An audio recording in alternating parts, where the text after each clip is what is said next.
Welcome to a Dodger Game Channel Mormon Truth video. We're getting ghetto on the couch here. It'd be nice to have a 40 on the couch out here in the front, but 16 ounces is all I could get for 89 cents here in the Barrio of El Centro, California. I'm going to go over a few books I got here. Lectures on Faith, where Joseph Smith changed the definition of God as it was had in the Book of Mormon, which was modalistic, where God the Father and Jesus Christ were one and the same person, to where God was just a spirit, like it says in the Bible, and the Holy Ghost was the Microsoft cloud, being the combined mind and will of God and Christ. This became obsolete, even though it was the reason that the Doctrine and Covenants had the word doctrine in it, because section 130 gave God a physical body of flesh and bone, resurrected and glorified, to comply with the King Follett discourse, Joseph Smith's new doctrine on what God really was. Prophets, Principles, and National Survival.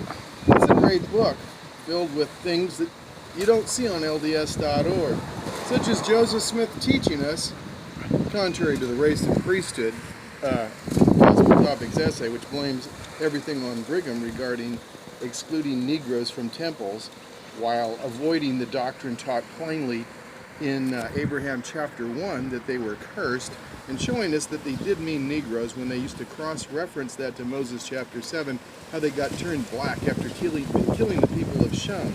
At any rate, Joseph Smith here says that, well, if they do set the Negroes free, which he ain't necessarily in favor of, well, then they got to have their own place so they don't be spreading their abominations to us and their adultery. I might have added just one of those too. It said one of them for sure.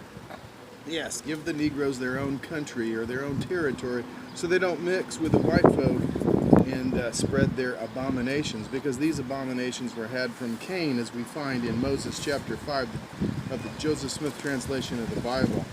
Leon Skousen's first 2,000 years gives us some good info that you'd be interested in. Here's Mormon Doctrine, where Bruce McCullough told us that those Negro folk, well, the reason they's cursed is because they're basically draft dodgers in the war in heaven, excuse me. Yeah, they didn't participate. They sat on a fence. Some people think they've been playing basketball, but talents were developed in the premortal existence is what we're taught. And you don't get that. You don't get those talents that Karl Malone had by sitting on a fence. You get them by practice. The chosen race, dedicated to our Heavenly Father and the Messiah of David. That's what it says. Yeah. Well, obviously a Mormon, but not necessarily sanctioned by the church.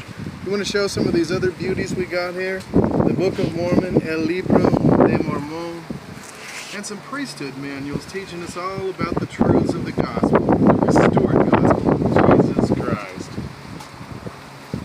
Funny thing, the Gospel Topics essays try to distance the church and the doctrines of the church from those given by our earlier prophets, seers, and revelators, sustained and delivered in the tabernacle to the saints.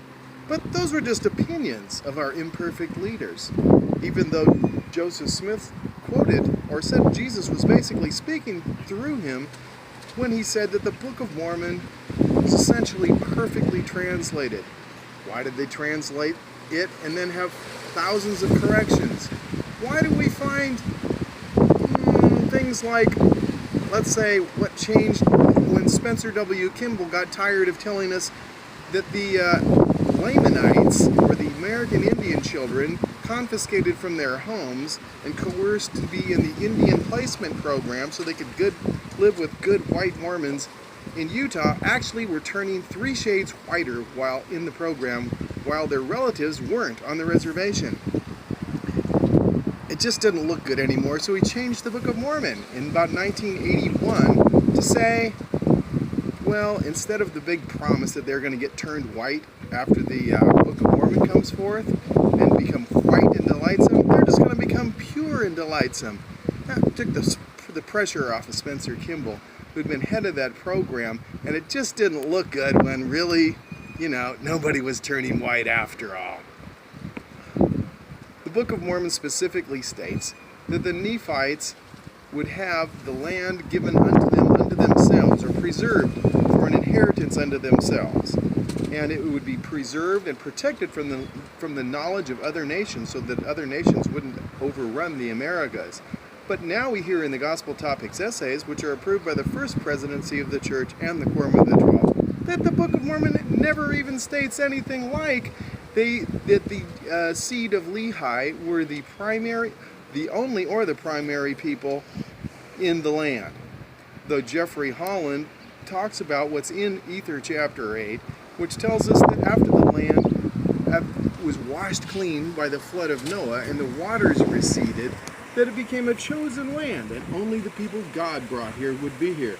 But now, when the DNA test showed that 99.4% of the people tested who were Native Americans for DNA showed that they actually came from Siberia, thousands of years before Adam started covering his wang with a fig leaf in Jackson County, Missouri. And they weren't washed away by Noah's fake news flood either.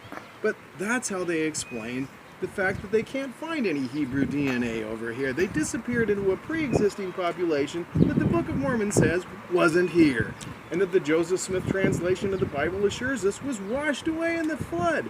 But funny thing, that flood didn't wash away the Egyptians, Babylonians, Sumerians, Chinese, or anyone that I know of, and it didn't wash away the American Indians. So they threw the baby out with the bathwater in trying to preserve something about the Book of Mormon. All of this has been basically a fraudulent, cooking up of and repackaging of Christianity and the excuses for the manifest destiny doctrine that the folks from Europe were supposed to come here and, take over the land. Because, of course, we know that the British hierarchy think that they are the chosen seed of the Hebrews. And Book of Mormon just complements the fraud that we find in the Book of Abraham, where Joseph Smith bragged about his ability to translate papyrus that he said was actually written by the hand of Abraham. Now, since the papyrus was rediscovered, and it has nothing to do with Abraham, nothing like it, and was written maybe close to 2,000 years later, and is an Egyptian funerary text, the church now tells us in the Gospel Topics essays that somehow looking at these completely unrelated texts inspired Joseph Smith to write the Book of Abraham, even though he said it was written by Abraham. The problem with that is that the book is filled with anachronisms, false definitions, false history, and just ridiculous bullshit. In fact, it starts off with a story where Abraham is about to get chopped up or sacrificed by some Egyptian priest, or a Chaldean priest, as a matter of fact, and an angel comes to him. Actually, it's supposedly premortal Jesus, and he says, "Abraham, Abraham, my name is Jehovah. I've come here to help you and kill this Negro who's trying to kill you," essentially. The problem with that, of course, is that in the story of Abraham, he's still Abram. Another problem is the Chaldeans weren't there for another 1,000 years. And a really big problem is Jehovah is a name invented by a Catholic monk in the 13th century. It was Ehoah then, because the J and the V hadn't yet been invented in English. And he basically Latinized a couple of words which were not even names, but Joseph Smith likes to use them as names. He likes to use Elohim, which just means the gods in Hebrew, and Adonai, which means my Lord in Hebrew, which were words that the Jews substituted for the name Yahweh. Anyway, Raymond Martini, the Catholic monk, decides we actually need to make a name for him that isn't his actual name. In the 13th century, yet in the Mormon temple, we are told that that was the name of Jesus premortally when he was creating the world. Millions of years, thousands of years, tens of thousands of years before a guy from the Church of the Devil, as Brigham Young declared that definitely the Catholic Church was, and is adequately explained in 1 Nephi chapter 13 of the Book of Mormon, a priest, a monk, an occultist from the Church of the Devil made up this name thousands of years later. Anyway, that's about all that shit I can wade through on all this made-up stuff that Mormons actually believe. In the name of the Age of Reason, Thomas Paine and Dave the Destroyer of Mormonism on the Dodger Game channel with my 16-ounce mild beverage of barley, which the Word of Wisdom recommends. I'm out. Cut! Like a Freemason.